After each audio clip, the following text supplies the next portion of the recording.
அவருடைய சமூகம் நமக்கு ஒரு அடைக்கலமா இருக்கு.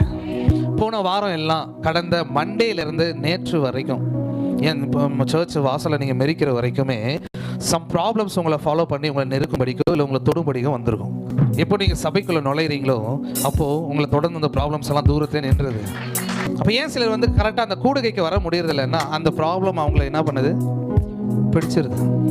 அது பிடிக்கும்படிக்கே அவருடைய சமூகத்தில் அது போய் மறுபடியும் நிற்காதபடிக்கு அது செய்யுது.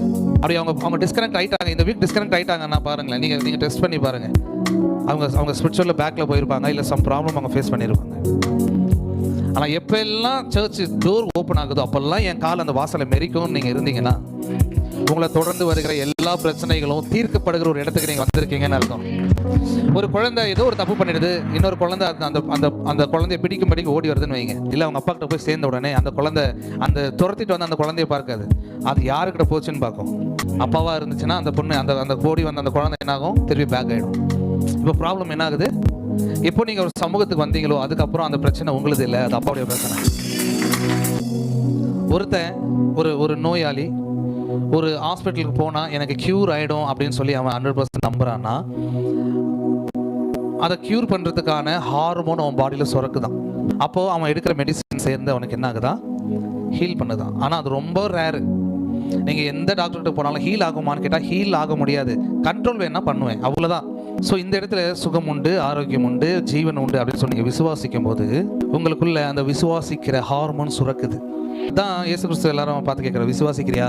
விசுவாசிக்கிறேன் அப்படின்னா அவனுக்கு அந்த ஹீலிங்கை வாங்கக்கூடிய ஹார்மோன் ரெடி ஆயிடுச்சுன்னு அர்த்தம். அவர் என்ன பண்ணுறாரு, வார்த்தை அனுப்பி எழுந்து நட. பாருங்க, எல்லாமே உள்ளேருந்து வெளியே வருகிற காரியம்தான். நீங்கள் மாத்திரை போட்டாலும் மாத்திரை அரைச்சி மேலே பூசிக்கிறது இல்லை.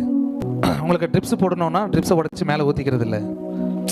மேலேருந்து மேலே செய்கிற எல்லா விஷயமும் அது பெரிய மாற்றத்தை ஏற்படுத்துறது இல்லை. ஆனால் உள்ளே தானே இன்ஜெக்ட் பண்ணுறாங்க, உள்ளே தானே டேப்லெட் போடுறாங்க, உள்ளே தான் என்ன பண்ணுறாங்க, ட்ரிப்ஸ் ஏற்றுறாங்க. ஸோ அந்த மாதிரி பாம்பு ஏன் கடிக்குது, மேலேயே பாய்சனை துப்பிடலாம்ல, அது கடிச்சு பல்ல உள்ளே இறக்கி உள்ள பாய்சனை ரிலீஸ் பண்ணுது. ஏன்னா அதுக்கு தெரிஞ்சிருக்கு மேலே துப்புனா வேலைக்கு ஆகாது உள்ள.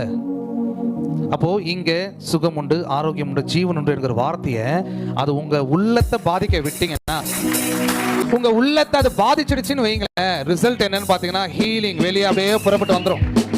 எத்தனை பேர் விசுவாசிக்கிறீங்க? இங்கே சுகம் உண்டு, பலன் உண்டு, ஆரோக்கியம் உண்டு, ஜீவன் உண்டு, ஐஸ்வர்யம் உண்டு, அபிஷேகம் உண்டு, சொல்யூஷன் உண்டு, பிரசன்னம் உண்டு, அவருடைய சமூகம் இது, அவருடைய பாதம் இங்கே படுது, அவருடைய வஸ்திர தொங்கல் இங்கே படுகிறது, அவருடைய எல்லாமே இங்கே இருக்கு, கிளைமேட் சேஞ்சஸ் இங்கே இருக்கு, வேர்ட் ஆஃப் காட் இருக்கு, ரெவலேஷன்ஸ் இருக்கு.